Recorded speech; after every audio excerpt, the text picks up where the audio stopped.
കൂടെയുള്ളവർ നിൽക്കുന്നത്. ആ സമയത്തായിരിക്കും ഡോക്ടർ കൂടെ വന്നവരെ വിളിച്ച് പറയുന്നത് ആൻജിയോഗ്രാം ചെയ്യണം എന്ന്. ആ സമയത്ത് അപ്പോൾ കൂടുതലൊന്നും നമ്മൾ ആരും ചോദിക്കുകയോ പറയുകയോ ചെയ്യില്ല. എന്ത് വേണമെങ്കിലും ചെയ്യൂ, ജീവൻ രക്ഷിച്ചാൽ മതി ഡോക്ടർ തന്നെ പറയൂ. അപ്പോൾ ഡോക്ടർ പറയും 3 ബ്ലോക്ക് ഉണ്ട്, എത്രയും വേഗം ആൻജിയോപ്ലാസ്റ്റി ചെയ്യണം. ഒരു ബ്ലോക്കിന് 60,000 വെച്ച് 1,80,000 രൂപയാവും. അത് പെട്ടെന്ന് തന്നെ അടയ്ക്കണം എന്ന് പറയും. അത് സംബന്ധിച്ച് പുറത്ത് വന്ന് കടം വാങ്ങിയോ പണയം വെച്ചോ ഒക്കെ നമ്മൾ കാശടയ്ക്കും. ഒരു രോഗിയോ അവരുടെ ബന്ധുക്കളോ ആൻജിയോഗ്രാമിന്റെയും ആൻജിയോപ്ലാസ്റ്റിയുടെയും CD ചോദിക്കില്ല എന്നുള്ളതാണ്. ആശുപത്രിക്കാർ തരുന്നുമില്ല. നേരത്തെ പറഞ്ഞല്ലോ 3 ബ്ലോക്ക് ഉണ്ടെന്നും അത് നീക്കിയെന്നും. ബ്ലോക്ക് നീക്കാൻ സ്റ്റെന്റ് ആണ് ഉപയോഗിക്കുന്നത്. ഇതിന് നമ്മുടെ രാജ്യത്ത് 7,000 രൂപ മുതൽ 30,000 രൂപ വരെയാണ് വില. ഏത് സ്റ്റെന്റ് ആണ് ഉപയോഗിക്കുന്നതെന്ന് ആരും തിരക്കുന്നില്ല. ഏതാണ് ഉപയോഗിച്ചതെന്ന് ആശുപത്രിക്കാർ നിങ്ങളോട് പറയത്തുമില്ല.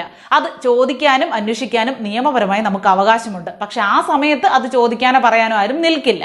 ഉപയോഗിക്കുന്നത് ഇൻഷുറൻസ് കവറേജ് ഉള്ള സ്റ്റെന്റ് ആയിരിക്കണം. അത് അങ്ങനെ ആയാൽ വലിയൊരു ഗുണമുണ്ട്. അത് പലർക്കും അറിയാത്ത കാര്യമാണ്.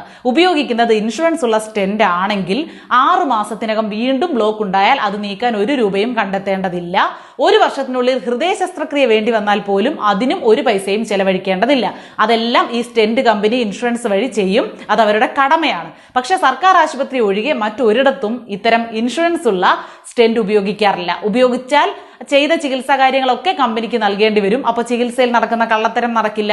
ബ്ലോക്ക് നീക്കാൻ നിങ്ങളിൽ നിന്ന് വാങ്ങിയത് നിങ്ങളുടെ ജീവിത സമ്പാദ്യത്തിലെ പരമാവധി തുകയാണ്. ഒരുപക്ഷെ ഉപയോഗിച്ചതോ ഇൻഷുറൻസ് ഇല്ലാത്ത സ്റ്റെന്റ് ആയിരിക്കും. എപ്പോഴും ആൻജിയോപ്ലാസ്റ്റിക്ക് മുന്നേ ഇൻഷുറൻസ് ഉള്ള സ്റ്റെന്റ് ഉപയോഗിക്കാൻ ഡോക്ടറോട് പറയുക തന്നെ ചെയ്യുക. അത് കഴിയുമ്പോൾ ആൻജിയോപ്ലാസ്റ്റിയുടെ CDയും സ്റ്റെന്റിന്റെ ഇൻഷുറൻസ് ഡീറ്റെയിൽസും ആവശ്യപ്പെടുക.